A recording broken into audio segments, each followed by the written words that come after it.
Hello again to another Agaclara Reacts. They'll be watching the US war on currants and gooseberries. And if you are American, you probably never heard about black currants, red currants, or white currants. Black currants would be the most common fruit currants in Europe, and gooseberries are even less common.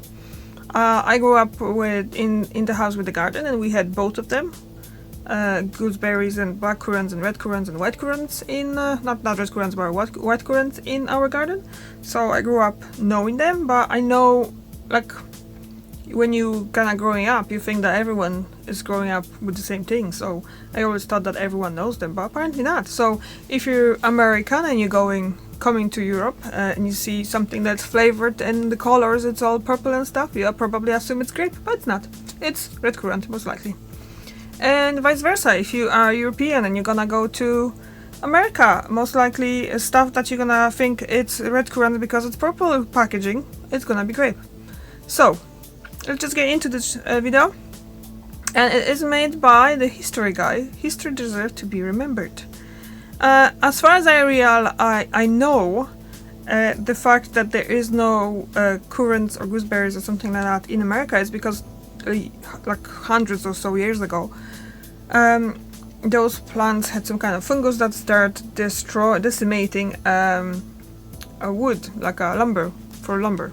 So they decided to just get rid of those fruits. Anyway, let's just get into it.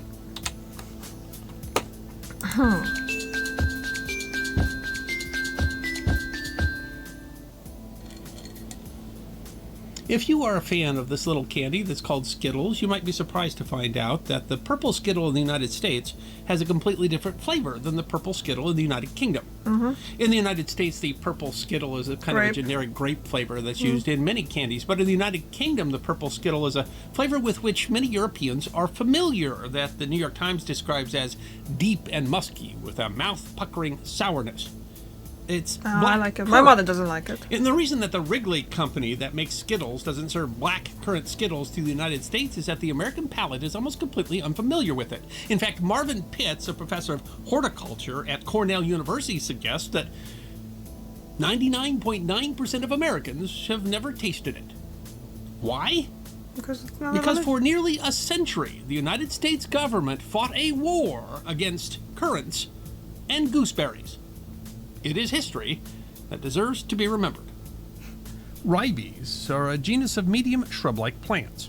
The journal Hort Science explained in 1996 that about 150 species of the genus Ribes are found throughout the northern portion of the northern hemisphere, along the Andes Mountains in South America and in northwest Africa along the Mediterranean. Plants of the genus produce berries, black currants, red currants, white currants, gooseberries, and Yosta berries, a hybrid of black currants and gooseberries. These berries are very nutritionally dense. The website Very Well Fit explains that currants may be tiny, but they pack a big nutritional punch. And the red currants. Like other berries, they are excellent sources of fiber, vitamin C, and antioxidants, especially the flavonoid anthocyanin. Likewise, the website Healthwise explains that gooseberries are low in calories and fat, but rich in dietary fiber, copper, manganese, potassium, and vitamins C, B5, and B6. The nutritional value of the berries seems to have been recognized early on.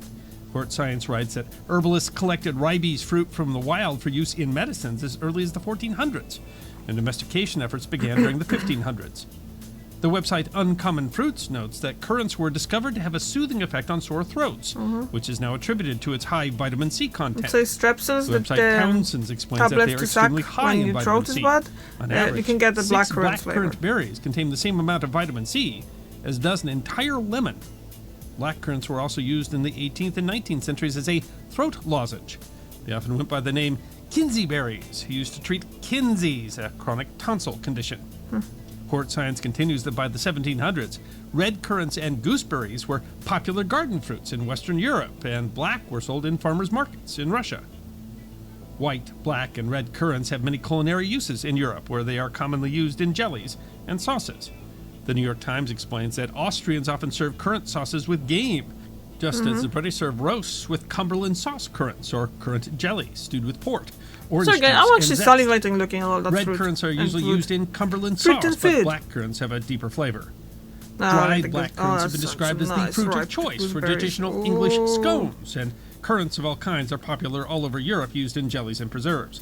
Black currants are also used in the popular drink Ribena. The newspaper The Guardian explains it, named after the plant's Latin name, Ribes nigrum. Ribena was developed by the Bristol-based food and drink company, H.W. Carter, and launched in 1938. Because black currants have a high vitamin C content, free Ribena was given to children during the Second World War, when fruits such as oranges became hard to get. The Guardian notes that around 90% of the black currants grown in the UK today are used to make Ribena. It's important to note that the word currant also applies to a wholly different fruit. Yeah. Townsend explains that there are two basic kinds of currants used in cooking, the half-pint raisin type and the cousin to the gooseberry type. The small raisins are not ribes at all, but actual raisins processed from small seedless Corinth grapes. Although the two are not closely related plants, these grapes, grown in Greece and cultivated as early as the 14th century, were possibly confused with actual currants. Townsend writes that early attempts to grow grapes of Corinth in northern Europe failed, and some sources suggest that upon the successful cultivation of the ribes bush, a common misconception arose that the ribes bush was the plant from which Zante currants were derived. The name currant was misapplied as a result. Townsend speculates that the cultivation of ribes was an attempt to create a local source, as Britain has a long history of high tariffs on raisins. The closely related gooseberry has also long been popular in the United Kingdom and Northern Europe. The website British Food History explains that although sometimes served with goose, so nice. it is not the origin of the gooseberry's name, as you might assume. It comes from the Old Norman Middle English grossus or grossier, the old word for, wait for it, grossiel, the French for red currant. So in effect we called gooseberries red currant berries. All of these words came from the Frankish root crussel, which means crisp berry, and the gooseberry certainly is that. British food history continues. Gooseberries were extremely popular and have been cultivated in Britain since at least the 15th century. They were important because they were the first soft fruit of the summer, cropping well as far north as the Shetland and Orkney Islands.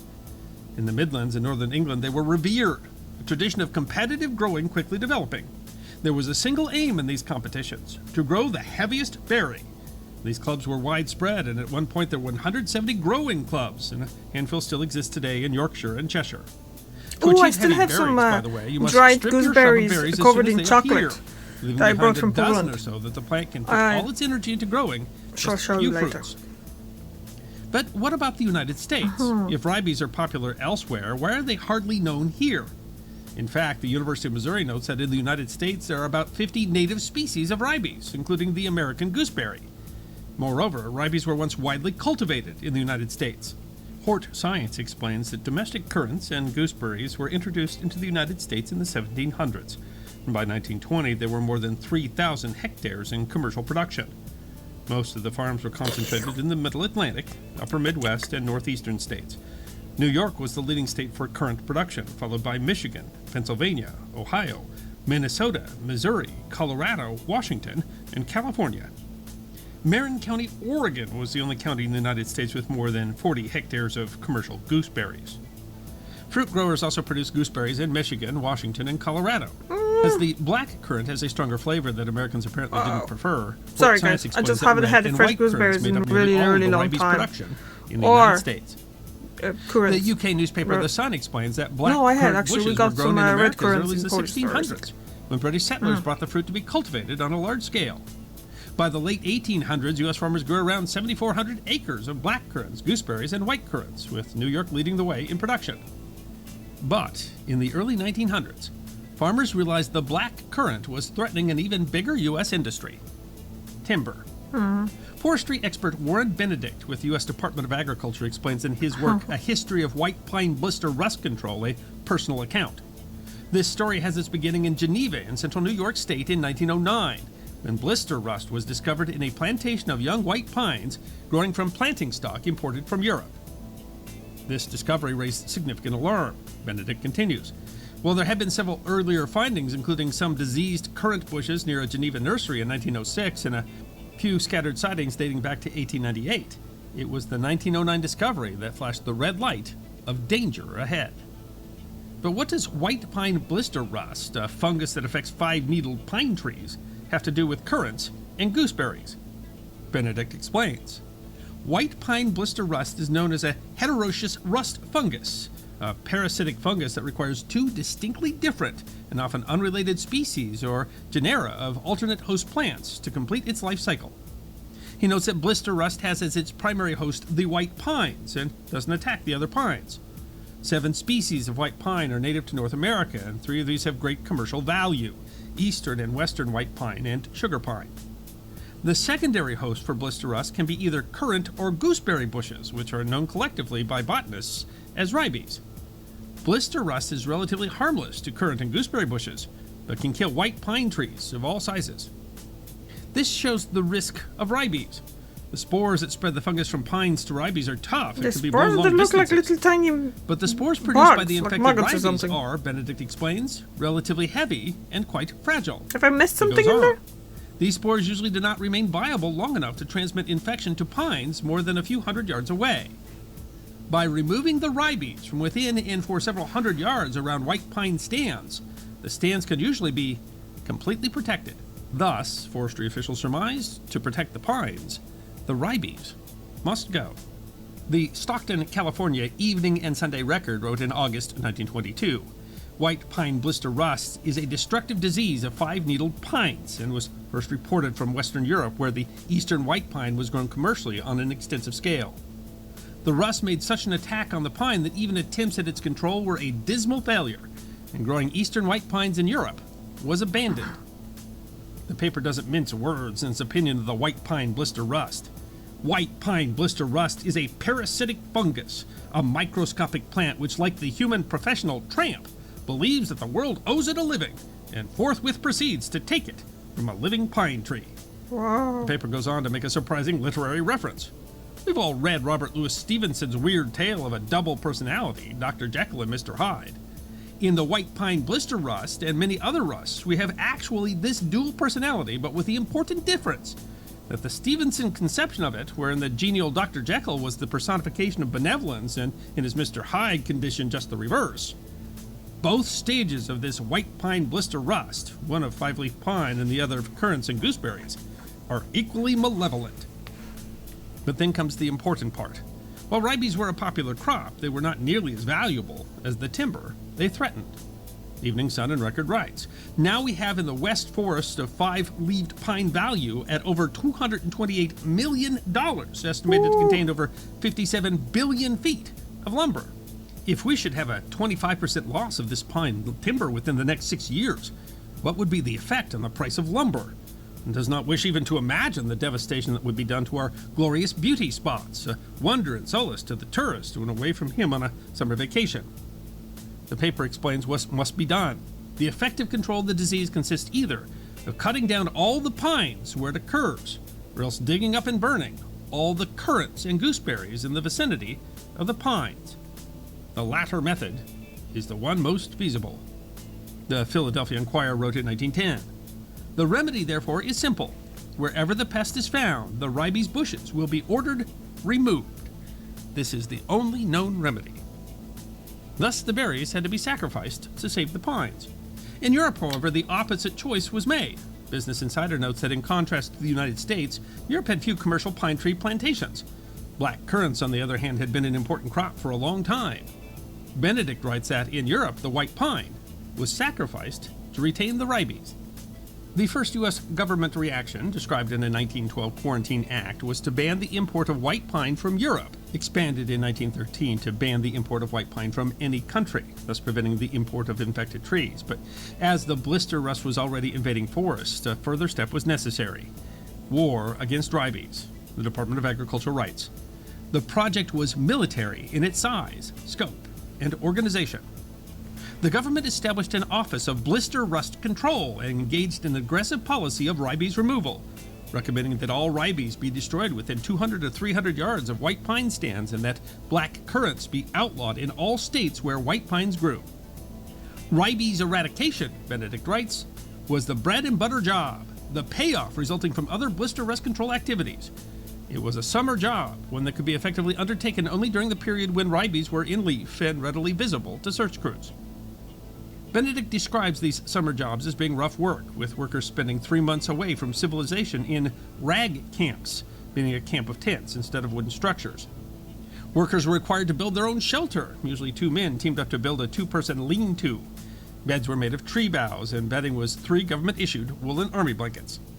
He explains 2 30-man camps operated in Upper Priest River during 1924 and 1925. Each camp had a camp boss, cook, flunky, 4 crew members, 5 4-man crews, and 3 scouts. The labor force consisted of forestry school students seeking woods experience and the chance to earn some money to continue their education. Saving these earnings was easy, he writes. Aside from an occasional poker game for small stakes, there was no way to let summer wages slip through the fingers. While the process took time to perfect, these camps were incredibly effective. The Portland, Maine Press-Herald wrote in 1925 that an extensive and determined battle is being carried on by federal and state forces in Maine against the blister rust is shown by a statement made to the Sunday Telegram writer at the Washington office of the U.S. Blister Rust Control that last year, 1,108,518 acres of land in the White Pine section were cleared of wild currant and gooseberry bushes. The number of bushes destroyed totaled 4,164,255. From 1918, when the U.S. Blister Rust Control first came into existence, up to the 1st of 1925, there have been a total of 36 million wild currant and gooseberry bushes destroyed in the state of New York and the New England states. The Rabies War was very effective. Currants and gooseberries became, in the United States, nearly forgotten history. The New York Times explained in 2009. In 1919, New York produced 3.3 million quarts of the nation's 7.6 million quart annual currant production. Now, the United States currant crop is too small to be reported by the Agricultural Department, said Danny L. Barney, a horticultural professor and a fruit breeder at the University of Idaho, who's been working to promote a currant industry in America. People simply forgot about them, he said. The white pine blister rust continued to spread, and in fact it's still a pest today, but Benedict argues that the rate at which the pines were being damaged was significantly retarded by the millions of rabies that were destroyed. Although they certainly weren't entirely successful, my mother insists that when she was a child growing up in the 1940s, that her grandmother made jams and jellies from currants and gooseberries from wild bushes in New Mexico. The federal ban on cultivating rabies bushes was lifted in 1966, and regulation was left up to the states, but owing to the value of the white pine, most states continued to prohibit the cultivation of rabies bushes clear until the 21st century. The ban was only lifted in New York in 2003. And today, in an era when they've developed both types of pine trees and types of rabies bushes that are resistant to the blister rust, there is a growing industry of rabies bushes in the United States, but still more than 99% of the currants and gooseberries grown in the world today are grown in Europe. Because here in the United States, we've still not decided whether the berry that has been described as a cross between a blueberry and a cranberry deserves to be remembered.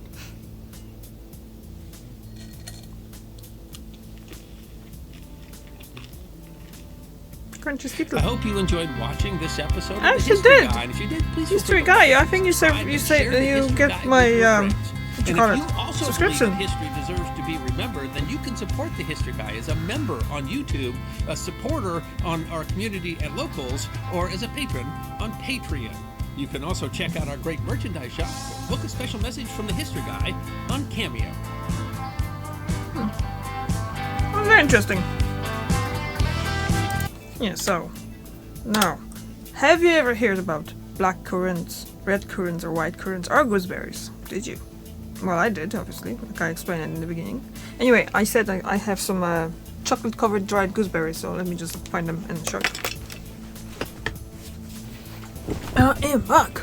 So, gooseberry, I keep them in the jar like this. Like you can see, there's a lot gone. I usually just buy like a big box of 1 kg, and it's just covered like a flat thing, and they're like caramelized.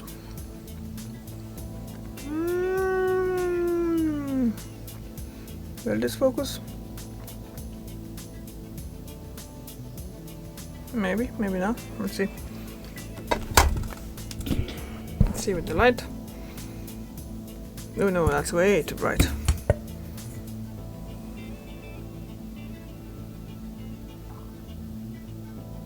Okay guys, I'm just gonna eat this one, and thank you very much for watching. I recommend trying out currants and gooseberries if you ever had a chance. And thank you very much for watching again. I'll see you tomorrow. Bye.